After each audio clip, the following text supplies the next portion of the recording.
La deuxième journée du procès des attentats de Bruxelles a démarré. La présidente de la Cour donne la parole aujourd'hui aux deux procureurs fédéraux pendant 3 jours jusque jeudi. Ils vont donc lire l'acte d'accusation. On vous retrouve sur place, Camille Tanquin, depuis le Justicia. Comment s'est déroulée la matinée ?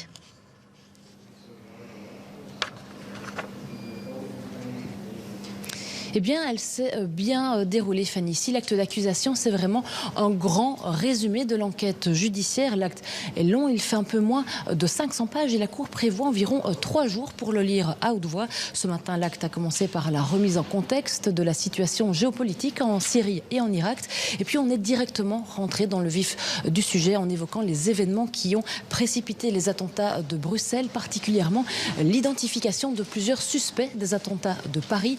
En fait, quelques jours avant le 22 mars 2016, les noms de Najim Lachraoui et des frères El Bakraoui, 3 kamikazes des attentats de Bruxelles, bien leurs noms sont sortis dans la presse. Selon l'enquête, c'est à ce moment-là que l'étau s'est resserré autour de la cellule terroriste et qu'ils ont décidé d'agir dans la précipitation.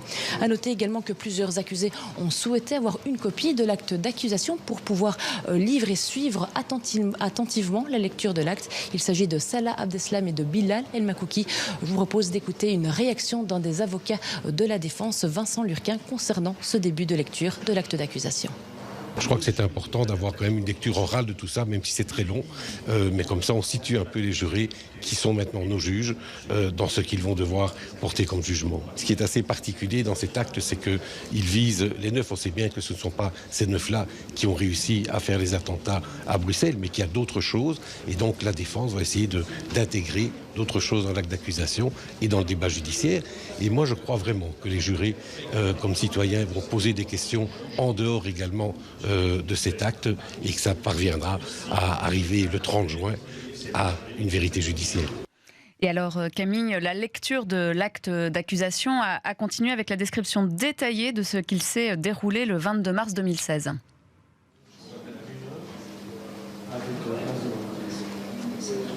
Oui, c'est un moment très fort, surtout pour les victimes. Le procureur fédéral a vraiment détaillé minute par minute les 2 attaques, que ce soit à Malbec ou à Brussels Airport.